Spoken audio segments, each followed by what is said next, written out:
Welcome to Desert Well, a place where we gather like travelers, finding refreshment and community around life's most essential source. Throughout history, wells have been places where people pause their journey, places where they share stories and find the sustenance they need to continue on. But we're here because we've discovered something even better. Jesus promised that whoever drinks from the water he gives will never thirst again. That living water doesn't just satisfy, it becomes a spring welling up to eternal life.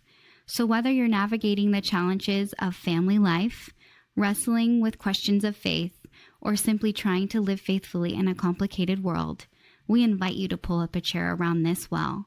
Here, we'll explore how God's unchanging word speaks into our everyday experiences, offering wisdom, hope, and the kind of refreshment that truly lasts. This is Desert Well, where life's conversations meet living water. Welcome to the Desert Well. We are glad that you are joining us today. This is a very new thing for Derek and I, but especially too as we gather with you around the well that is Jesus. Not only do we have our first in-person guest, but we also are recording our first podcast live in person too. So if there's some technical problems, all those sort of things, bear with us. We'll figure them all out later on. But we are excited to have with us today. I'll let you do the introduction. Yeah, so this is Linda. Linda is a dear friend of mine. We've worked together for 5 years now. Yeah. So Linda is the executive director. Is that your official title? Mm-hmm. I should know this. Executive director of an organization called Hope and Care Outreach, which is a mission nonprofit organization that works specifically with like more of the administrative side of Hope and Care for Children, which is the groundwork. Mm-hmm. You could correct me if I'm wrong. Organization in Liberia, so we do a lot of, and I say we because I also serve as the treasurer for Hope and Care Outreach on the board, and have been on the board for the last 5 years.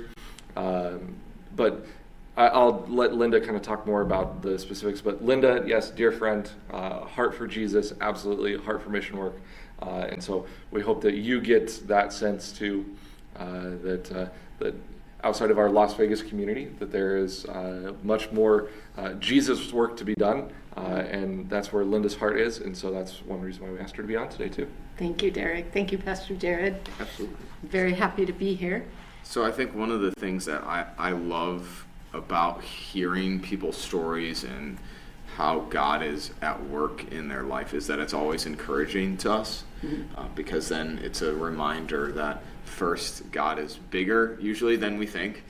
Not that we put God into a box, but so often we think about our life and our problems and the things that we're going through, and we forget that God is the God of the universe and the world, and that he is at work in different places and in different ways too. So we'll get there, but I think just because most of our listeners, and myself included, I mean, we just met a couple minutes ago, I'd like to hear, who is Linda? How did you get here to where you are today? Tell us your story, I think would be the sort of simple question. All right. It's been an exciting journey, and really God is so sovereign because you can see him in every move and turn. I began working at Faith Community in Las Vegas, Faith Community Lutheran Church, as the missions director in 2007. One of the things of my job position was to find different missions that the members and the school could connect in order to serve the Lord. We got connected with a pastor who told us about the children in Liberia who had been orphaned due to the Civil War. And was there something that we could do, to help? So we took it to the congregation and we asked, would anyone like to sponsor a child, an orphan? And 9 families stepped up, and we then got 9 children and started sponsoring them. That was in 2009. In 2010, we went to see what was happening, and that was when my entire life changed. Seeing the children, it was just, I knew that this is what God called me to do. Everything in my life had just pretty much been leading up to that. And we had a two-prong approach at the time.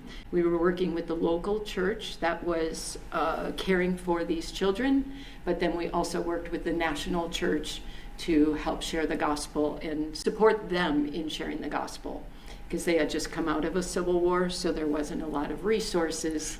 You can't. So that was our two-prong approach, and in everything that we were doing with the orphans, we just found that this is the challenge in their life. But it's not only for our orphans challenge, it's all of Liberian. So when we were called, the families that are supporting these orphans and sponsoring them, they're entrusting us to give a quality Lutheran education, because that's what they probably promised them. Sure. But we found that that was not a possibility unless we were going to build a Lutheran school. So we got into the school business. Wow. So everything that we needed to do in order to help care for our children, we eventually had to build it. A clinic. If we wanted quality medical care, we had to build a clinic. And so it was just one thing after another. And then people really embraced the idea, because it wasn't, it was always, as Derek said, that it's them on the ground.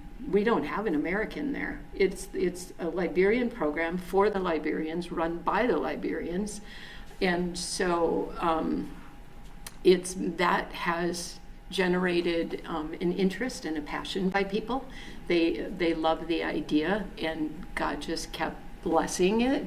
And so now today, through our board and everyone that has been involved, there's two orphanage homes with 78 children, 5 schools that we're running, or over 1,500 students get tuition assistance on a yearly basis. We give free hot lunch, because we find that kids come to school and they don't eat. They get maybe one meal a day. Sure. They'll eat at 6 o'clock, 8 o'clock at night. So by the next day, they're falling asleep and they're hungry. So we get rice meals through Orphan Grain Train. Mm-hmm. So a lot of different people coming together to help and make these connections. We built a medical clinic, but much of that was through Hearts for Jesus in the Pacific Southwest District. The tuition assistance started through Hearts for Jesus in the Pacific Southwest District.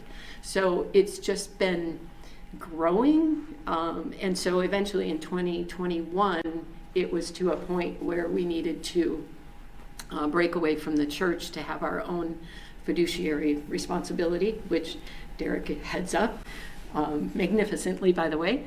And just to have our own oversight. Sure. And then in that way, it's also easier to spread the word when you're going to try and entice other churches to get involved with another church project. It's challenging. Sure.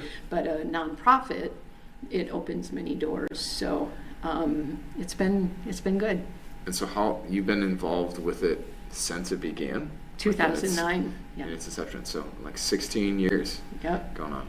Wow. And I'm assuming you haven't been in the same role you've been the whole time, or have you served the same role? Well, I've always led it, and Okay. it became, just my passion so Sure. much in the church and I was the one going over most of the time. Mm-hmm. And then because I was the missions director, it was a natural fit. I would recruit teams to go. But at the time, that was a lot of, it was just people from that church that were going. Sure. But now we have a team from Florida go. We have a team from Buckeye, Arizona. Mm-hmm. Summit is going. They're involved. Sure. So now it's just kind of spread a lot. Yeah, definitely. Mm. Sorry, my voice is You're good. crazy You're right good. now. Yeah, and one thing that I love about it is that it is all over there, right? We don't really have our hands in what's going on.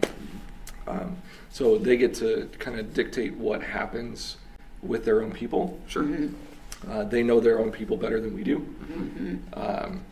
And also the other thing that I love too is that like the culture over there, and I haven't been over there, so I'm just speaking from what Linda has shared. But the culture over there is very different. And that's kind of a cool aspect of mission work in general. And then another thing that I absolutely love is, we were talking about this yesterday, of like, if Hope and Care for Children or Hope and Care for Hope and Care Outreach wants to do anything, that we basically have to make it happen. Sure. And so there are some big things that are coming. I don't know how much you want to share or talk about that. We can talk about that later.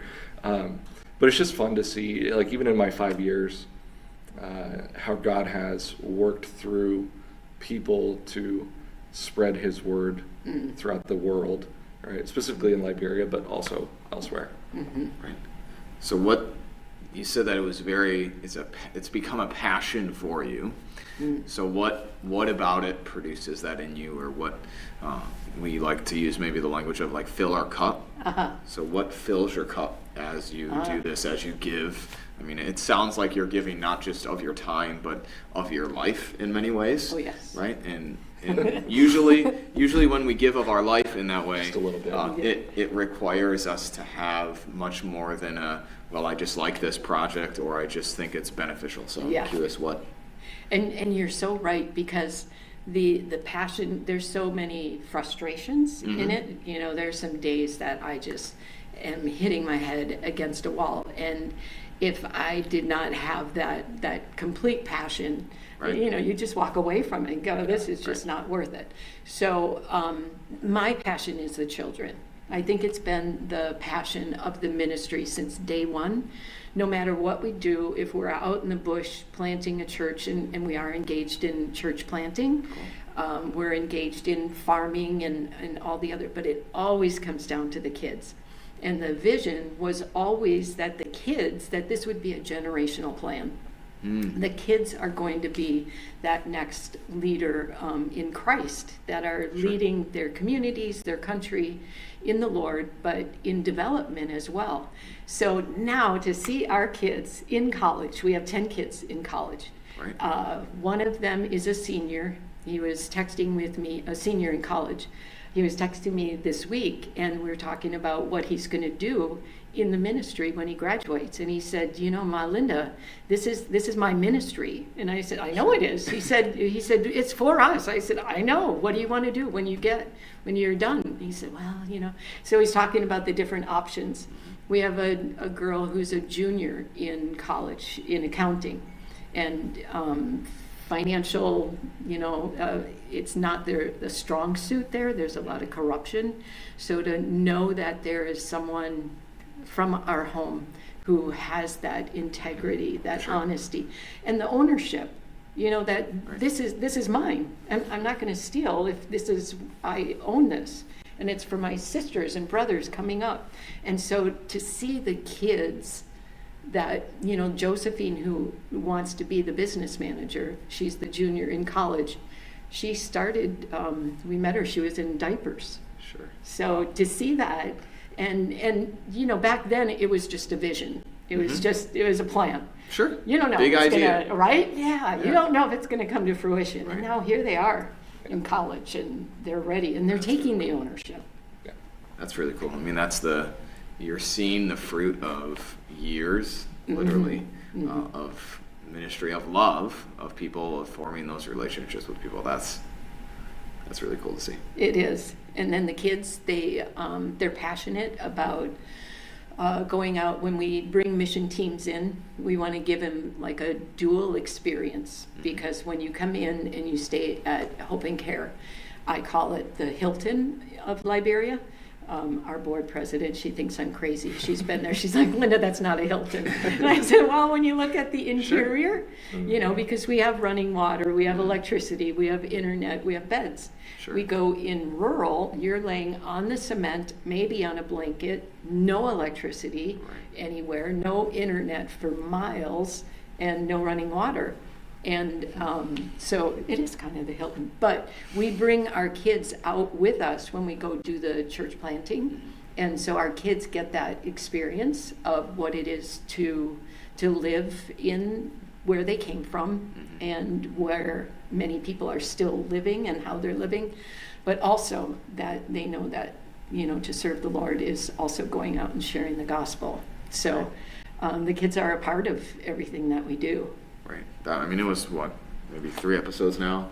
We interviewed some kids also in college. I shouldn't call them kids. Young adults. And it was great. It was amazing to just hear the ways in which they are living out their faith today. Right. And so part of our hope for anyone who's listening along with us with everything we do at Lamb of God is to help them live out their faith, to practice that every single day. And so I'm always filled to the brim with joy and just excitement over hearing someone else and how God is working to do the same thing, right? Because I think so often we think, hey, it's about coming to worship, and that's good. We need to be in worship, but it's so much more. God has so much more to offer for us, to us, with us in all of life, but not just when we're grown-ups, too. The beautiful thing I'm sure you see a lot is the ways in which kids live out their faith, express their faith in ways that us grown-ups maybe struggle with, or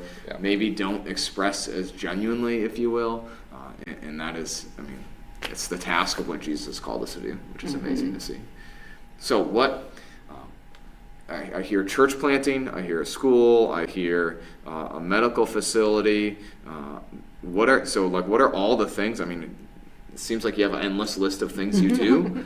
And adding to is it like in my mind, I'm like imagining a village, like a campus, I guess I'm struggling to, what don't you do? We don't have a university yet.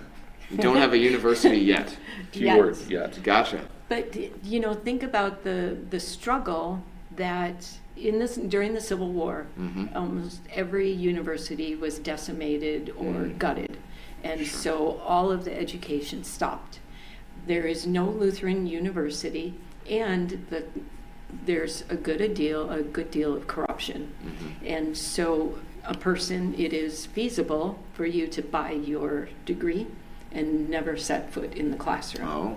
So again, what kind of qualifications are we getting for teachers in our schools? Sure. And if we really want the teachers to be educated, or the kids to be educated in excellence, which we do, we have to have qualified teachers. Sure. And then not only the qualified, but we don't have a Lutheran university. There's Methodist, there's Catholic, there's different. And if we want our kids to have the great understanding that we all hold in trust in the Lutheran doctrine, we have to do that. Sure.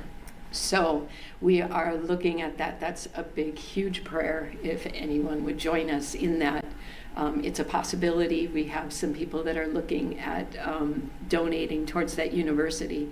It would be on the same campus. Okay. So now we have from nursery all the way, it would be from nursery all the way up. All the way through college. And the students, the educators in college would be able to do their practical right there in the school.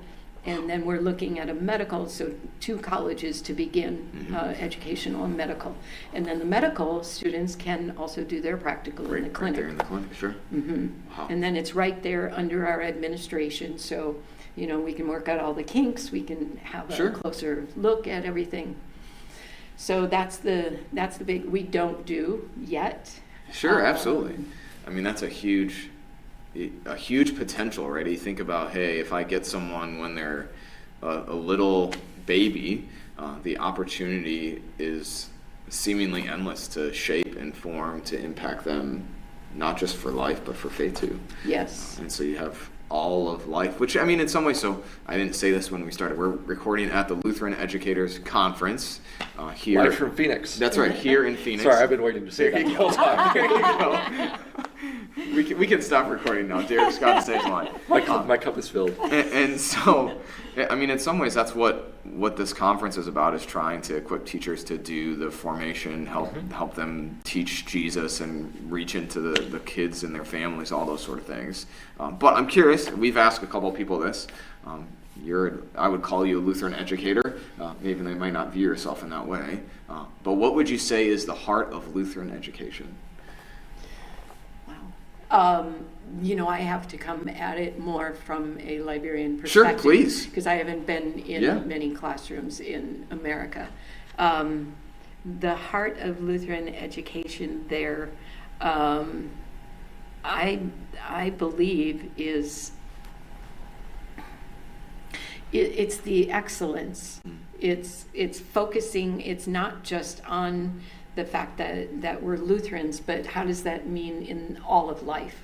And so what they're really trying to teach is that Jesus is in science, Jesus is in geography, he's in math, he's in everything. Sure. And so it's not just going to, the doctrine class, but it's in all parts of life. And then as we, send the students out, they see Jesus in all of their life, right? So, and that's always the goal too, right? We have our director of education is Paul Brandt, who has been an educator in the LCMS in the Lutheran world for a long time. He goes in the beginning of the year, and he does teacher training and administrators training, and so he also pushes that idea of Christ-centered teaching. Sure. And then now he's going back in January and see how they're actually implementing that.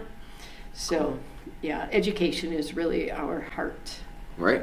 Well, and I think the thing that we've talked about and discussed here is how that is the heart of Lutheran education, because I think a lot of people, when they think about faith stuff, it's we come to chapel once a week, or hey, we have religion class every day, and that's good, and we need that, but it's what you said, Jesus is everywhere. And, hey, she said science too, right? So we've talked. We just opened opened that science lab, right?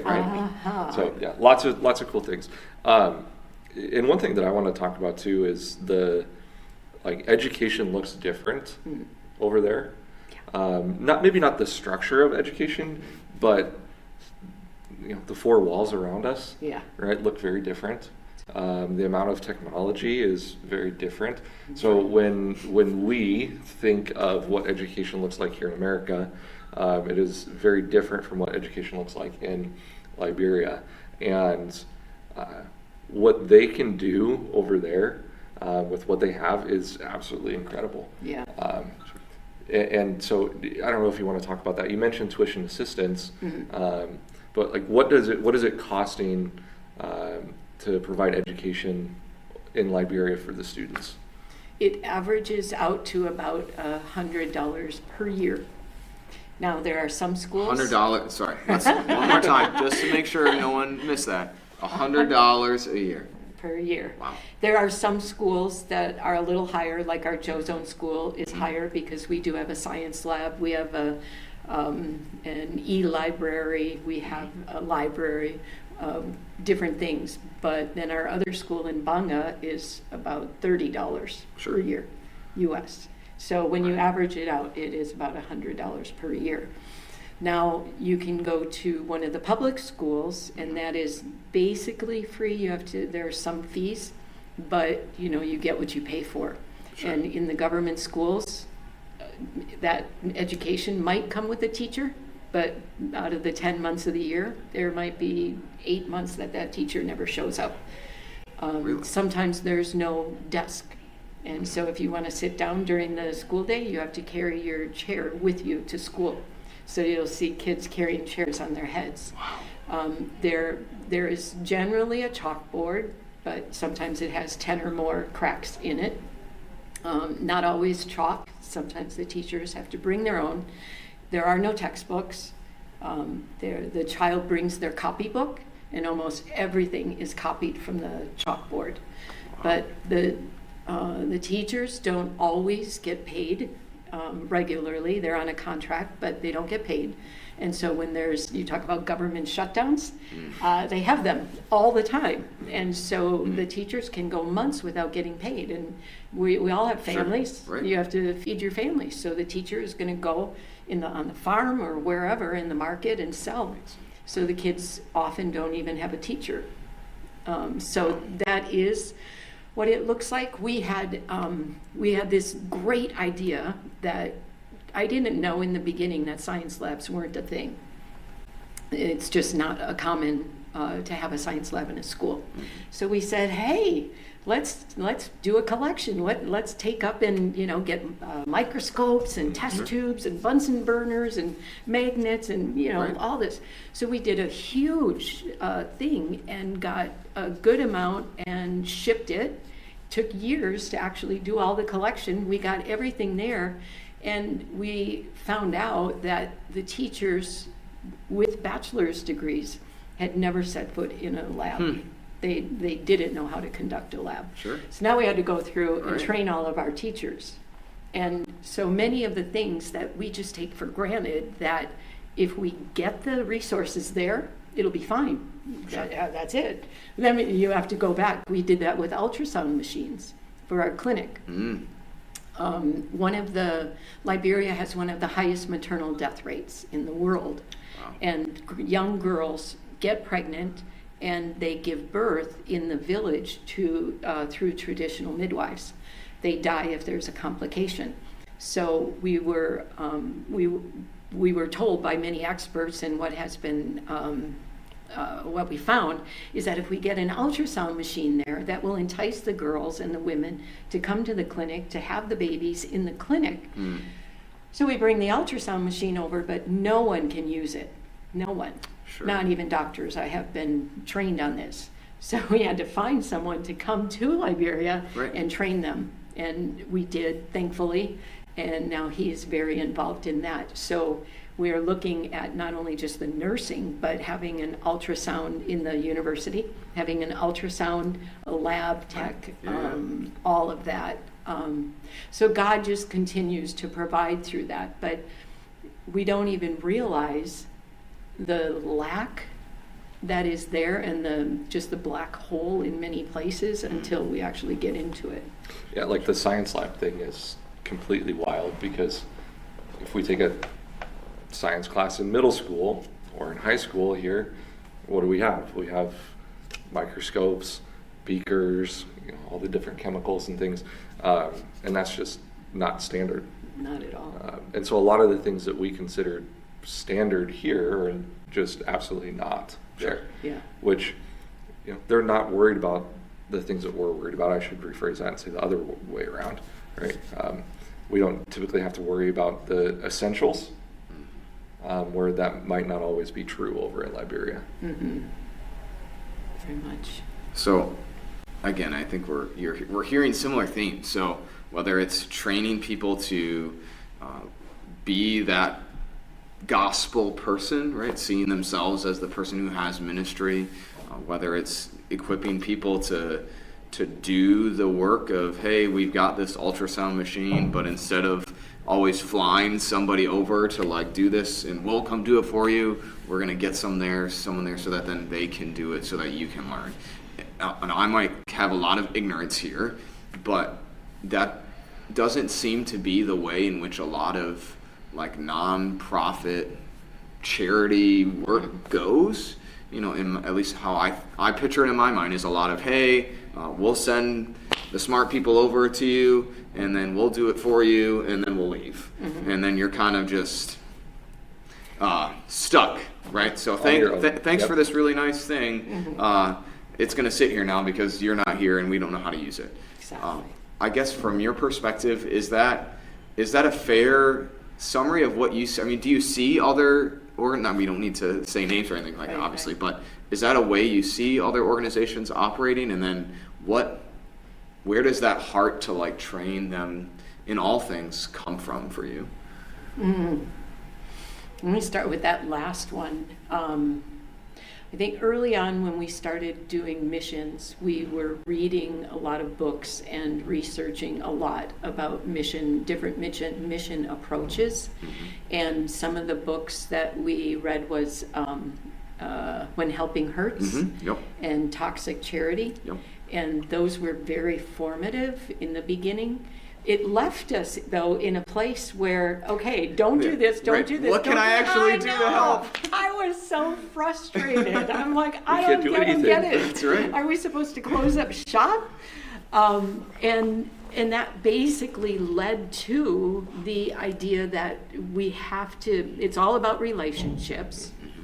And, I spend 20 hours a day, 20 hours a week on the phone with the Liberians, building that relationship. That's my staff, those are my people. And so we're building that trust together, but it is ultimately their ministry. It's their work, it's their nation, it's their kids. And I just feel that I am very much called to help them and to be their voice here. And that's what I keep telling them, is that I'm the voice. You guys tell me the need, you tell me your challenges, and I'll come out here and I'll be as, loud and bold as I can and tell as many people as I can. And ultimately, it's God who opens the doors. And oftentimes, even without me asking.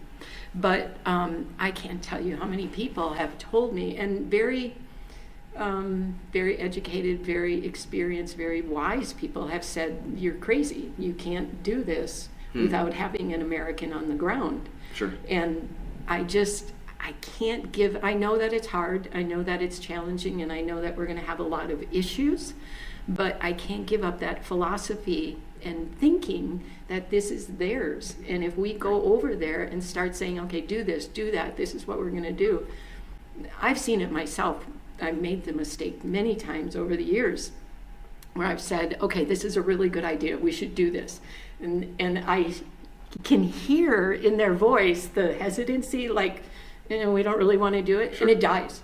It's just totally dead. It never gets off the ground. Well, there's no buy-in. Right. Yeah. I was told that I need to do this, I'm going to do it, and that's going to be the end of it. Yep, and now I'm not going to do it very well, and I'm not going to try hard because it's not going to work.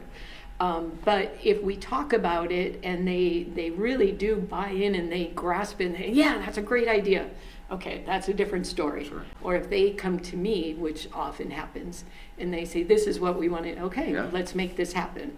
And that's great that you fostered that relationship, that they feel like they can come to you and say, hey, yes. Because that also takes a lot of work and a lot of trust to say, hey, I actually trust you to come to you with this desire. And maybe even, I'm assuming, if I don't think this is a good idea, I'm going to tell you, hey, I don't necessarily think that we should do that sort of thing. You're so right. It's all about the trust. And in the beginning, I don't think we had that necessarily. And it's always the common misconception is we're the Americans, we have the money, we must know more. Right. And so anything we bring, they would good-heartedly say, okay, we're going to do that because you're American. It must be good. And it's not always good. And so it does take that trust to be able to say, I don't think that's a good idea. Right. Because I don't think that you can do that in many situations and back maybe years ago. So it's taken a long time, and I'm really so grateful. And for my board who gives me that freedom and the trust and, the prayer, we're in a very good place. Which is a great place to be. I remember when, I forget who it was, the name will come to me later, but he was talking about someone who's working with Link and talking about the need to send people to their people to be the gospel people for those people. And so the image he used was that we have the mindset that we can take, we're imagining people are different shapes, so bear with me, that I'm a circle and Derek is a square, but the circles need to go to circle people, right? So I don't need to go to square people like Derek and try and put my circle into a square. It's not going to work, right? Uh-huh. And so the squares need to go to the squares, the circles need to go to the circles, and we can partner with each other, and we can help equip and help walk alongside, but ultimately it will work best if people who are already there, who are part of that community, who are known, who are loved, who are trusted, go and do the work of ministry, do the work of just loving and caring more, or maybe I should say hope and caring. But that just happens better and works better when you're sending people who are already there, which is, it makes sense too. Like Jesus says to go to all the world, but then the job is to make disciples, right? It's not that the 12 disciples, the apostles, are literally going to go to the ends of the earth, but it's the people that they then train, that they then talk about, that they then equip equipped to go and do the same thing, that then they can go to their own homes, their own households. I mean, it's what Jesus does, but I would say if you've not read any of those books, When Helping Hurts or Toxic Charity, they really challenge, I think, our ideas of what that sort of work is or should be like. I've read one of them. I don't know if I read both of them, but I remember reading it. I was like, oh my goodness, like it's hard to read them and not come out the other side thinking what I've done was bad. Yes.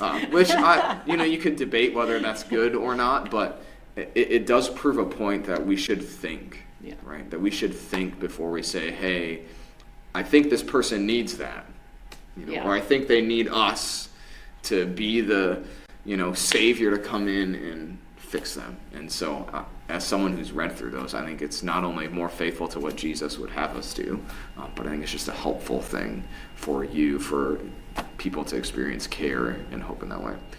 So how could people, let's say, hey, this is great, I love this, I want to support this, what can we do to help you support Hope and Care as they continue to go forward?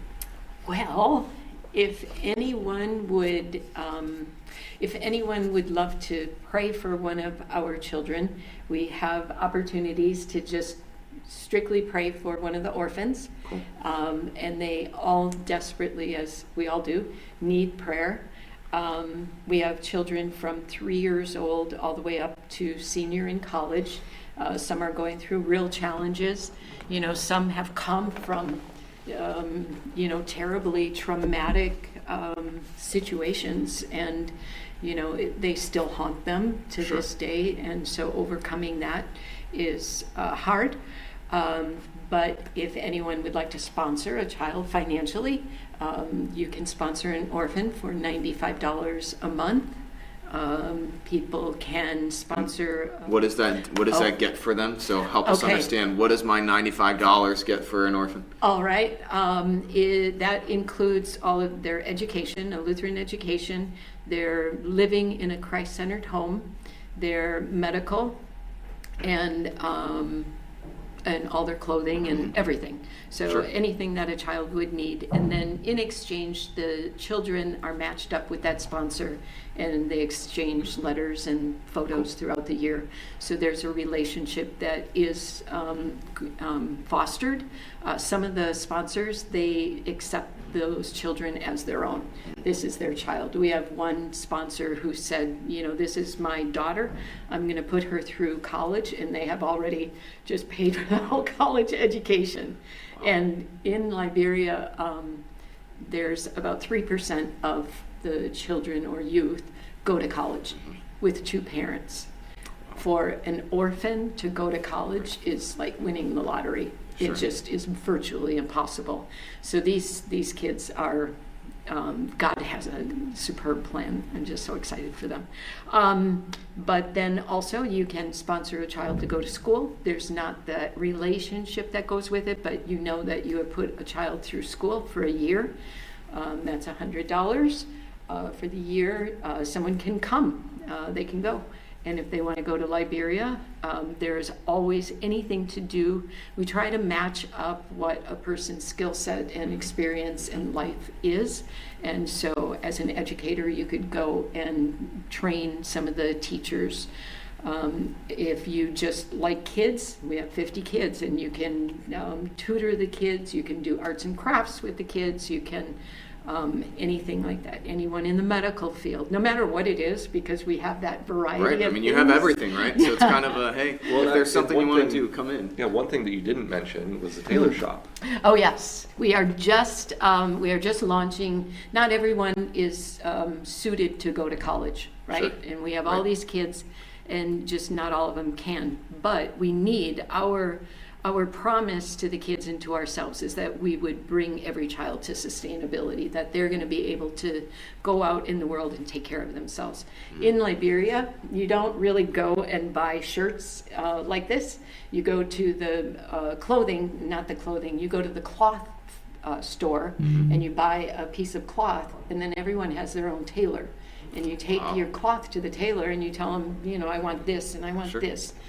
And so we're training tailors. We just finished the building, and now we're in the midst of finding someone to train our kids. We'll train our kids first, and then if there's room, we'll take kids from the community, youth from the community, and teach them how to be tailors. So that's a little bit of everything, which is really cool, because again, it goes back to the sustainability thing about we're helping the people in Liberia to have what they need to not only live, but live well, but with that relationship with Jesus. And that's the most important part, of course, where, if they come into the clinic from the community, they're going to hear about Jesus. If they come to the orphanage to talk to the kids or whatever, they're going to hear about Jesus. At any aspect of interaction with Hope and Care for Children, they're going to hear about Jesus, which is super, super cool. 100%. And that was the deal with our ultrasound. We got that through an organization called Preborn, who normally gives to, they donate those to crisis pregnancy centers. So they said, well, we'll give you ultrasound machines if you're going to share the gospel. And I said, well, that's what we do. So easy. Why not? Sign me up. And you have to get it there, right? And we have to get them trained. So we, every single person that gets an ultrasound, they do hear the gospel. It's part of who we are. Our motto is, we treat, God heals. And so we took one of the president, who was the president of the National Church. He had retired. We hired him to be the spiritual counselor at the clinic. So now anybody that comes in, anytime, anything, you have malaria, we're going to share Jesus with you and just tell you how much he loves you and what he's done. So it is good, no matter where you do go, you are hearing about the Lord. And so... I'm going to take us back just a little bit. So if somebody were to want to sponsor or to donate or anything, help with the mission work, where would they go to do so? They would go to hopeandcare.org. And I have a QR code somewhere. No, we can provide it. Yeah, we'll put a link in the description for sure. So don't worry about that. So they go there, and they can give to any number of things and designate that to any number of things. You can just give specifically to church planting and training. We have another pastor who is very passionate about this, Dr. John Jades. He's from California here. He goes 3 times a year. And as you have said, it's not about just going and training. So he'll go and do a certain topic. He's got 3 different workshop focuses that he does. He'll train someone to be his trainee, and then when he leaves, he pays for them to go to the next place where they're going to train. So we've now trained over 250 church leaders through Dr. John. So it's just amazing how people come forward, and it's not masses of people. It's just many people who just have a passion, and then they help connect. Well, I can't really go, but I know this person who can, and that's how everything starts. So, and then once it gets over there, the amount of multiplication that happens is so cool to see, and just a lot of the stories that come out of the villages, the orphanages, like. You told a story about that there was a Muslim village that they wouldn't let anybody in, let alone Christians in, and yet they agreed to let people from Hope and Care in and talk about And we showed the Jesus film. We showed the Jesus film. Wow. And afterwards, and it was raining. And we're standing in the rain, and these people, and the women, and they have the deal on, and the men have the little caps. They're all pure Muslim, and they're standing there watching it. And as Jesus is crucified, you can hear the trauma, and they're, and when he resurrects, they're cheering. And afterwards we say, would anyone like to follow Jesus? 47 people raised their hand. Wow. And then through the Bible had given us audio players, and they have the Bible on there and the messages. We were able to give every single one of those people an audio player. We went back to do follow-up, not we, but the Liberians. They went back into that village 3 months later, and those people are still all walking with Jesus, and now they're saying, please send us a pastor, we want a church. Wow. So we have a church planted. Yeah. It's just fun. I love the, you've done it a couple times now where you say we, but then you say, oh, well, it's the Liberians. But it's the beauty of that fact that you're saying, hey, we're a we in this. This is very important language for Derek and I and the Lamb of God too. Like, we are always a we.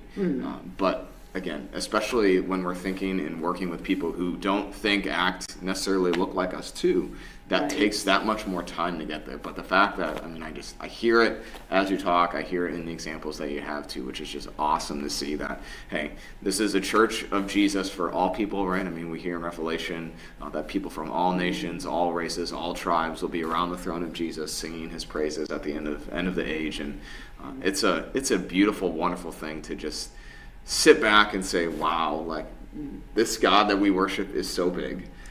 And it's so wonderful that it's one of those humbling things, because who are we, right? That he would choose to use us sinful, broken people. But what a joy at the same time to be involved in not what we are doing, but he's doing through us too. So true. Any last things you want to say today? No, just that this is, well, I guess, yes. Sure, please, go ahead. You can't say no and then start talking, That's right? all good. But I would like to just say thank you very much for this opportunity, Yeah. truly. And thank you for Derek. He's been truly an amazing gift as a treasurer. Thank you for everybody who's been with us. This has been, for me, I just have this awesome opportunity to have a front seat view of what God is doing, but it has taken so many more people. This district is phenomenal. They've been so supportive. Pastor Mike Gibson, Rachel Klitzing, they really helped when we launched into the 501c3. They launched and helped us to really get the word out and to have credibility, right? And so that has spread. And then, but if anyone would like to go at any time, we would love to make that happen. We will set you up with your own skill sets and make sure that what people do there, it's rewarding. I think one of the things that I saw as a mission director, taking people to other places, there was one time we took some teachers to a place and the teachers were digging holes in the ground and they really wanted to work with other educators and they weren't allowed. And it struck a nerve. And so we will never do that. And so when someone has a skill set and they have a passion, it is our obligation to match them up with that. So if anyone wants to do that, we are more than happy. And I just thank you for the time. Absolutely. Again, I think we said at the start that we hope you might be encouraged and just feel hope for the future. It's God is big, God is at work in the world, not just here where we live, but elsewhere too. So thank you so much for being here. This is great. Thank you. Yeah, and thank you for all that you do. If anybody ever gets a chance to meet Linda in person, which hopefully sometime soon, right? One, again, you will see her heart for Jesus, but just her heart for people too, and caring for them, but that care equals Jesus, right? Making sure that they know who Jesus is. And Linda is one of the hardest workers I know too. And so God is working through you, absolutely. And so like you said before, you've been in it for a long time, and you can see how from the beginning till now that God has been using you for that. And that's true for all of us. And so it's really cool to see God do that, but then also with us having the realization for that too. So keep it up. You're doing a great job. Thank you so much. So thanks for joining us again, our first live podcast. So curious what you think. Should we never do one of these ever again? It was that painfully bad. Or maybe we'll do some more like these in person in the future. We'll see.